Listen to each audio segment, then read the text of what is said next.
Hello students, this video is for class 10 biology. In this video I am going to continue with the chapter that I have started with you people, that is control and coordination in living organisms. The nervous system portion I'll continue and hopefully I can finish off the chapter in this video. So don't waste any more time and let's get started with the chapter. So today we will start with another part of the chapter, that is binocular vision and monocular vision. Binocular vision. At first let us concentrate on the binocular vision.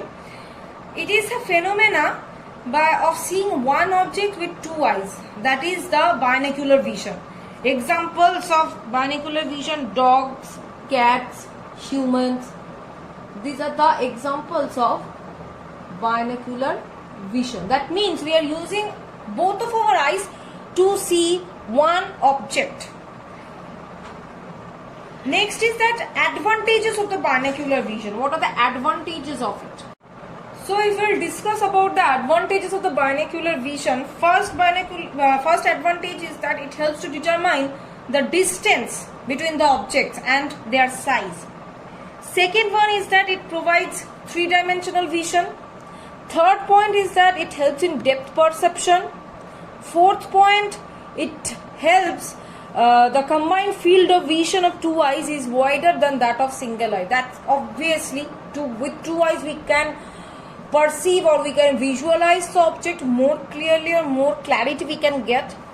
Next is that it allows us to see an object even behind an obstacle. We can see the object behind any obstacle. So this was all about the advantages of binocular vision.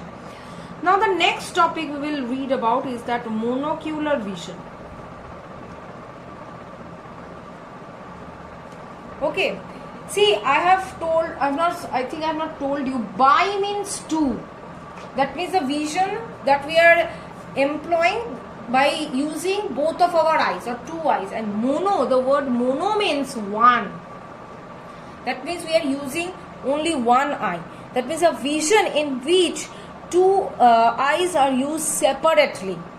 That means two eyes are not used to see a single object, but rather the two eyes are used to see two different objects. Those are termed as the monocular vision. Examples who perform this monocular vision: birds,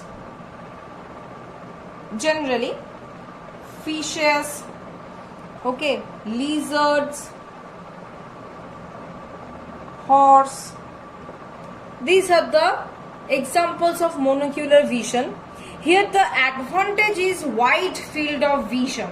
Okay, in case of monocular vision, it helps us or it helps to cover entire or very wide range of the vision, whereas in case of binocular vision, it helps to perceive good perception of depth, overlapping fields of view. All these things are the advantages of binocular vision. Now there are some differences between binocular and monocular vision given in your book, that you will read from the book, the differences of monocular and binocular vision. One disadvantage of monocular vision is that they don't have that good perception of depth. Very poor perception of depth they do have. Okay, now this monocular binocular is done. Now next topic is that accommodation.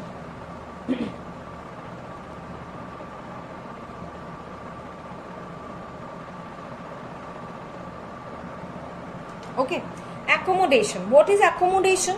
It is the adjustment of the eyes for seeing objects and various distances. That means our ciliary muscles, which controls the focal adjustment of the lens of the eye, it adjusts the eye or the lens in such a manner that we can see different objects at the same time. Okay. So there are some examples given. First example is that a pedestrian is walking on the road. That means anyone is walking on the road. Now you just think any person who is walking on the road, that person will only look at the road. No, that person will look at everywhere. He can look at his wristwatch. He can look at the road, potholes, manholes, level of the road. Then they can look at the passerby people, look at the top floor of the multi-storied building, immediately after the far distant sky, and so on. The person can look on the traffic signal to the he can look towards the cars, towards the bus, towards anything else, to the shop, anything or anywhere he can look. Okay, so whatever that person is looking throughout the road, throughout walking throughout the road, that for that reason, or to look at different area, the lens should be adjusted, and that adjustment of the lens to see different things at the same time, this is known as the accommodation. Similarly, when a driver is moving with a car, that means when a driver is driving, you just think when he is driving, he will look at the road, he will look at the traffic signal, he will look at other cars, he will look for the passengers. So this all time when he was looking here and there for everything, this adjustment of the lens must be done, and this is known as the accommodation. So these two examples are important. The next is that how the eye adjusts the shape of the lens when it is looking at distant vision, or you can say the far objects. Now when it is looking for distant vision, how it is being done? First of all, ciliary muscles will relax.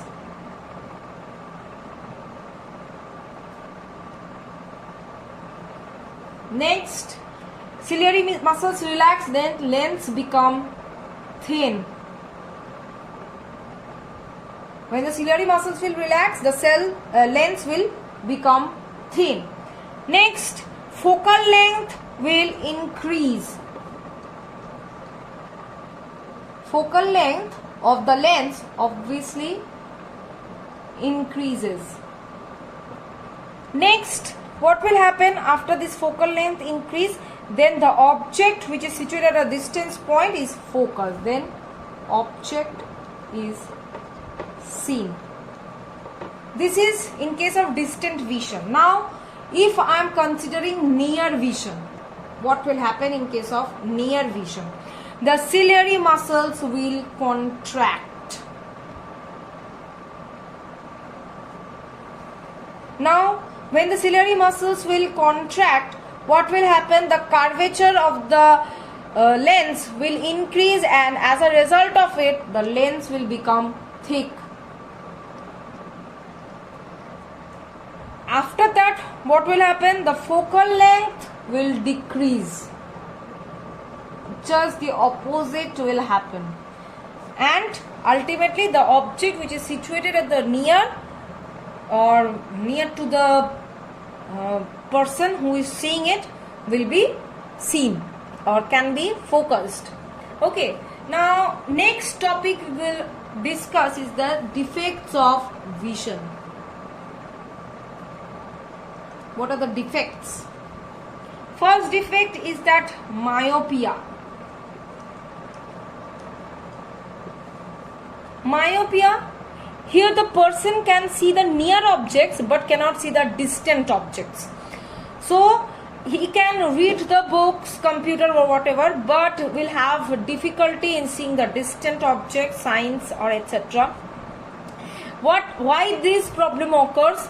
Because the eyeball becomes too long, so that the light ray focus at a point in front of the retina but not directly on the retina. Here the corrective lens is what? The corrective lens is biconcave lens. Okay. Next is that hyperopia, next defect. Here what is happening, the person can see the distant objects but unable to see the near objects. That means he cannot read the books well, neither can work properly on the computer screen. Why this problem occurs? Because of the eyeball becomes shorter than the normal, and the light ray coming from the distant objects focus normally on the retina, but the light rays from the near objects is focused behind the retina. That's why a hazy vision is being formed. Corrective measure is biconvex lens.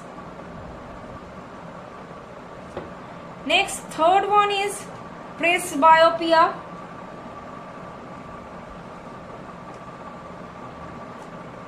This is associated with aging. That means generally after 40 years, when the person fails to see the nearby objects. This defect is primarily due to the loss of elasticity of the lens because of weak power of ciliary muscle as well as gradual thickening of the lens. So this defect results into eye strain for reading books, computer study, or to focus any near object. Here it is again corrected by this biconvex lens, presbyopia. The last defect is the cataract. Okay, this is the clouding of eye's natural lens. That means on the lens there is a cloudy or hazy thing appears. This results in the loss of vision and generally appears above 40 years. The lens is mostly made up of water and protein. Now due to this aging issue, what happens? The protein clump together and make the lens very much opaque. Okay, now what is the corrective measure? That it can be corrected by replacing the defective lens with an artificial lens. Okay, modern cataract surgery, you can say. So till this much we are finishing off over here, and I have finished this chapter till this much. I hope that you have understood. So please read the PDF which is provided in this video. Thank you.